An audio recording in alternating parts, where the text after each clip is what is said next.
Welcome to the Prosperous Empath Podcast, designed especially for empaths and highly sensitive entrepreneurs just like you who are committed to achieving holistic success. I'm your host, Catherine Wood, Master Certified Coach, author, mastermind leader, and founder of Unbounded Potential, a boutique coaching firm for empathic entrepreneurs. I'm on a mission to bring empathy back into the world of business. Each episode will focus on achieving more by doing less through leveraging empath-friendly leadership practices, boundaries, rituals, and systems, all the while continuing to care deeply about ourselves, others, and the world around us. If you are committed to joyful living and running a conscious business, but amassing wealth while doing so, proving that you can have both in a society that tells you can't, then you are in the right place. Join me here each week to find out how. Be sure to subscribe and leave a review so you won't miss an episode. Plus, you'll find all the show notes and helpful resources over at unbounded-potential.com.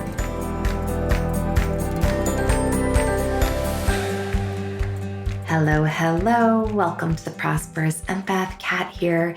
If you tuned into last week's episode on my most recent crazy habit that I've committed to, I am so curious to hear what stuck with you, what you've been noodling on since then, and if there are any new habits that you are thinking about committing to as we approach the new year, or honestly, any time of year that you're listening to this podcast.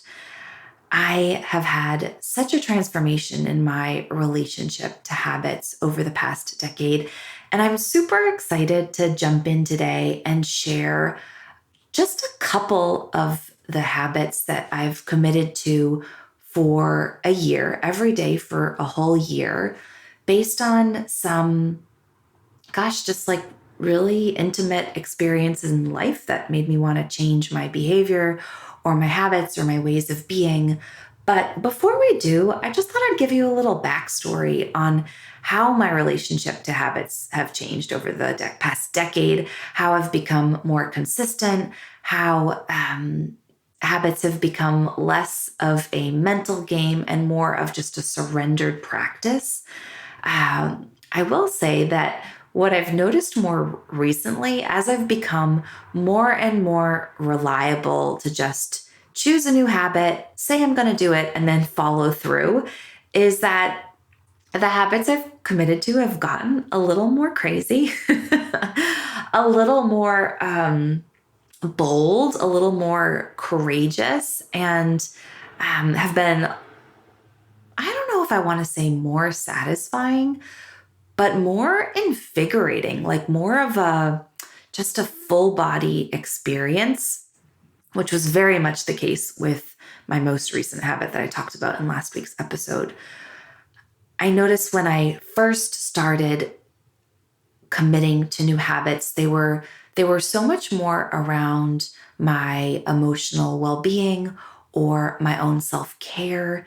And we'll talk all about that in next week's episode, where I really kind of go back to the beginning of when I totally made that shift from not having any habitual routine or consistency in my life to completely building a new muscle around consistency and daily habits, just as a part of my daily life.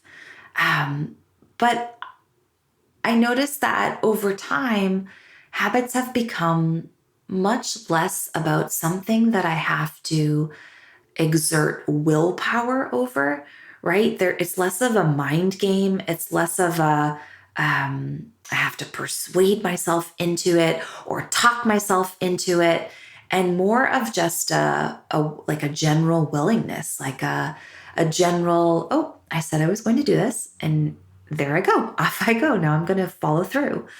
Another shift in my relationship to habits is that I experience so many less fits and starts and stops, like that experience of starting something, doing it every day, and then stopping and then starting over from scratch. And now just more of a general muscle around consistency and follow through that has really supported me in in so many areas of life, right? It's like how we show up in the personal impacts the professional just as much as the professional impacts the personal. And I can safely say that my transformation in my relationship to consistency and being consistent, specifically with habits, has been such a game changer in my willingness to show up day in and day out in business, and specifically in areas of my business that I don't particularly like or are outside of my comfort zone that I'm trying to become more consistent and reliable in. I mean, recording solo episodes on the podcast has certainly been one of those areas for me.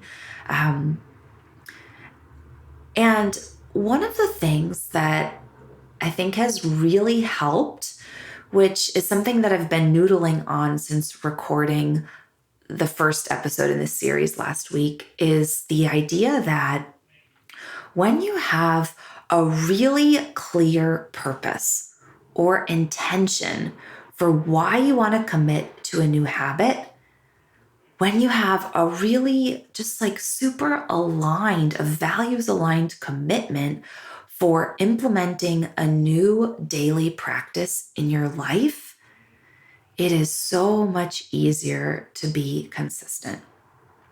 And that intention or that purpose or that why, it has to be greater. It has to be more personal. It has to be more, heart-centered than all of the reasons why not, all of the excuses, all of the self-sabotage that we so often allow to be louder than our commitment.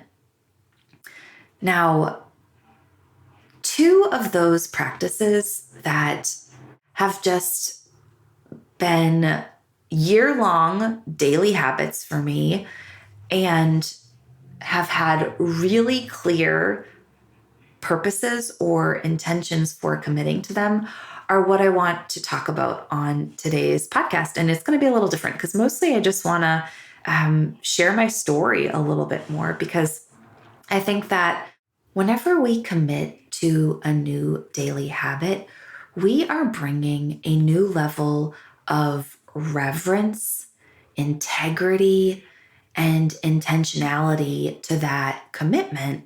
And I find that when we can clarify that purpose or that intention and have it be just a heart-centered habit, it's so much easier for our commitment to be louder than the circumstances. And that has certainly been my experience with these year-long habits that I've committed to in the past several years that I want to share with you about today on this show. And I don't think that these are stories that I regularly tell because they feel really personal.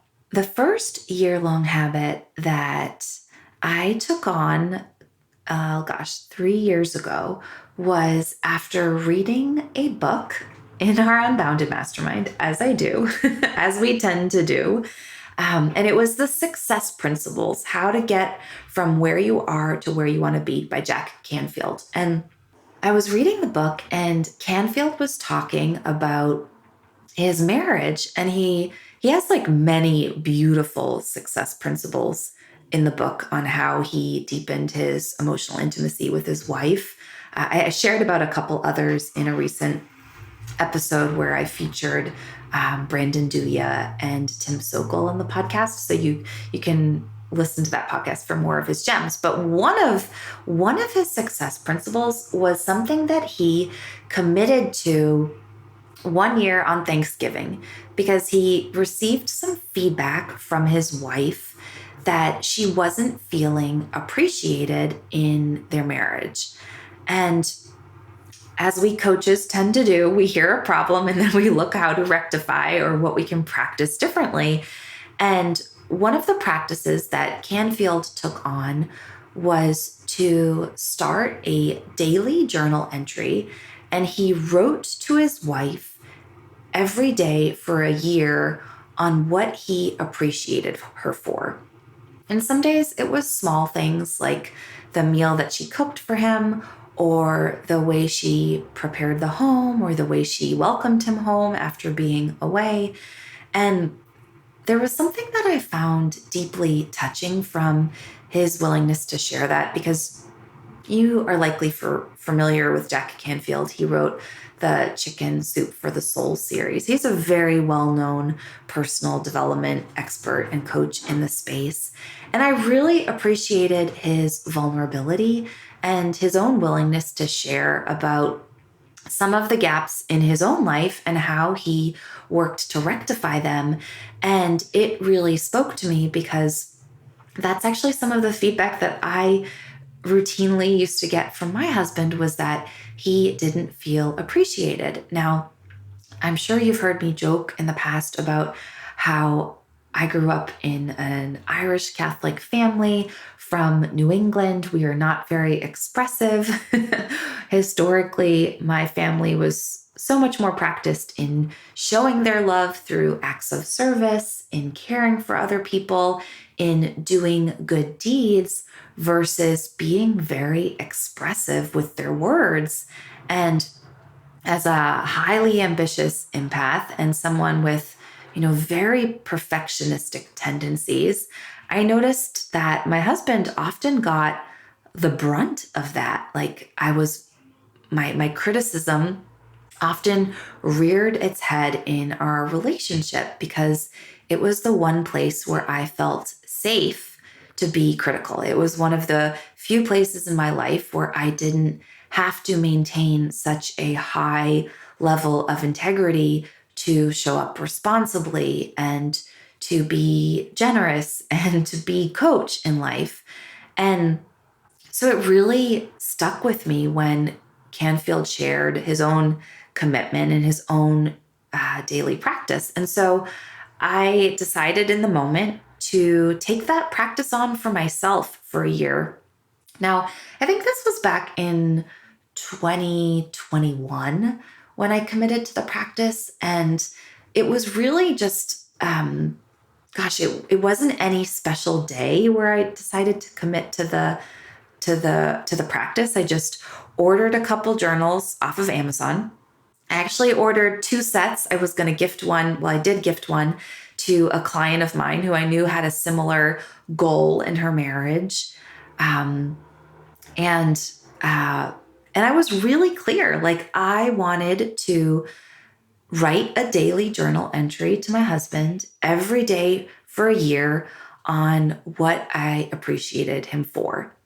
And I did, of course, right? But that's not really what I want to share. Like, the piece I want to share with you is how I had some really loud circumstances that would crop up at days, right? Like, when we got into arguments, or when I was feeling disconnected, or I was really like annoyed. It was really hard in those moments for my commitment to be louder than my circumstances, especially when my circumstances felt really valid, really justified.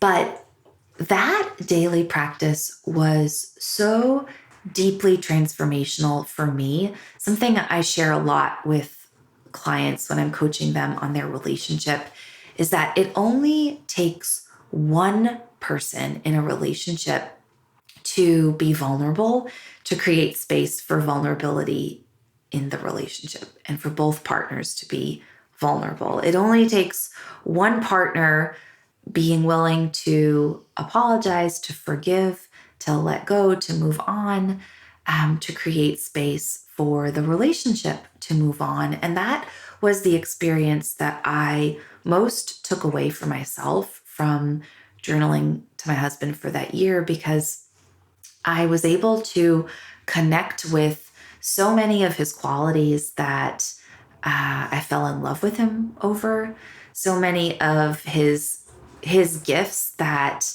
just such natural expressions of who he is, like cooking. My husband is an amazing cook, and it's something that he does with so little effort. It's really like he cooks like he's just brushing his teeth. Like, it just comes naturally to him.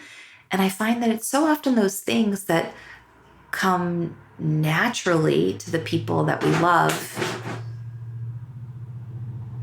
So often those things that come so naturally to the people that we love and most care about that we forget to appreciate them for those things, especially when they're doing them for us. Like, my husband often leaves lunch out for me when I come downstairs between calls, or he'll make these elaborate dinners and,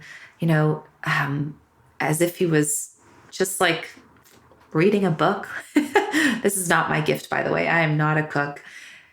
And so I think we sometimes just take advantage, or we are neglectful, or we don't necessarily stop to think and appreciate and express gratitude. And so for me, journaling to him for that year was a way to deepen my connection with all the small things that he does for me that I didn't always see, all of the obstacles that he's overcome in his own life. And it was such a beautiful, intimate, emotionally connecting journey for me. And I think the thing that I took away perhaps most is that I transformed how I showed up in the relationship simply from my willingness to commit to this practice. And it's not something that I shared about with him, right? Like, it was a sacred practice that I did for myself to gift to him at the end of the year. But it generated a breakthrough in how we were together simply from my own willingness to be different. And I, let's see, a year later, I think I handed the journal to him as his birthday gift. And I think he was a little overcome. Honestly, I don't think he's read the whole journal yet. And that's not even what it was about, right? Like, at the end of the day, it was a practice for me to really connect with my own level of emotional expression, to give more words, to learn how to express my love and myself in a way that does not come naturally to me. And I'm so grateful for that year-long practice that supported me in falling in love with my husband over and over and over again on the eve of getting married last year. So that's the first year-long habit that I wanted to share with you. And the second one is one that I just recently came over. It's recently been a year that I've committed to this habit. And it was kind of started on a whim, but I have been practicing a year of sobriety over the last year. Now, I'm not a heavy drinker. I never have been.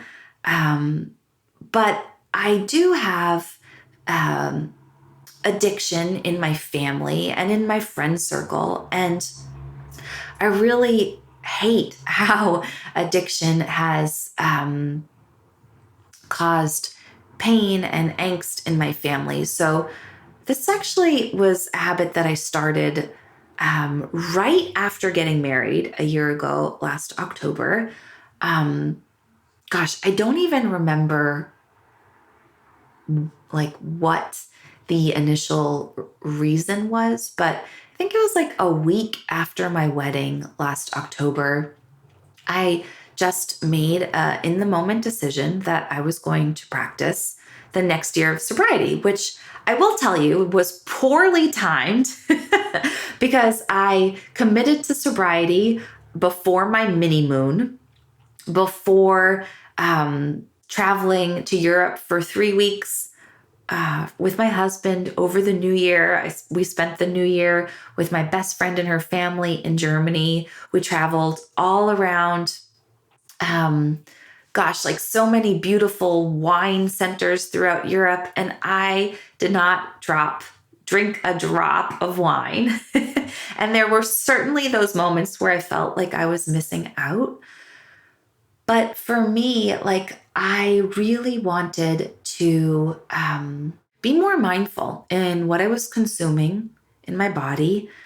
But one of the aspects of my own drinking habits that I really didn't like is that I would often drink from a place of being lazy, like when I wanted to relax or when I was stressed or when I wanted to just chill, I would have a glass of wine at the end of the night. And it almost felt like I was cheating on myself. Like I was rather than intentionally finding a way to relax or decompress or have fun, I would just kind of default to a glass of wine at the end of the night. And I think a lot of this happened during the pandemic when I know this happened for many people in my circle, but I really didn't like the habit. Like it felt ontologically lazy. It felt like I was being at the effect of my circumstances rather than being self-honoring and self-loving. So yet again, I committed to a year of sobriety, and I'm still practicing sobriety. At this point, it's been 13 months. I haven't had a drink. And overall, it's been wonderful and restorative and lovely. I find that I am much more intentional with how I spend my evenings, whether it's relaxing with a book and cuddling with the pups on the couch, or whether it's making dinner with my husband while I sit while he makes dinner, whether it's watching a movie together. Like I'm just more intentional around how I want to decompress rather than just being lazy about it. And it's also been so much easier in social settings than I imagined it would be. My husband and I have a pretty active social life. I mean, particularly since moving back to Boston, where I have such a large network, we spend a lot of time with family and friends here. And at our age group, alcohol is a very common additive to social interactions, to dinner and house parties and dinner parties. And I always was intimidated that if I committed to sobriety, because honestly, it's something I've been thinking about for a couple years. I feared that I'd feel awkward or weird not partaking and not imbuing. And honestly, that has not been the case. I find that I am so much more reliable to bring non-alcoholic beverages that I want to consume or just opt out for seltzer or tea. I also find that as a result of not drinking a glass of wine, I also have a lot more control over not consuming so much food or so much snacks. Like I don't have a very good connection with my gut, so I don't always know when I'm full. And I would find that sometimes even when I just have one glass of wine, like I'd eat more than I needed. So I find that as a result of practicing sobriety, I'm a lot more mindful with what I consume and knowing when I'm full, which has been lovely.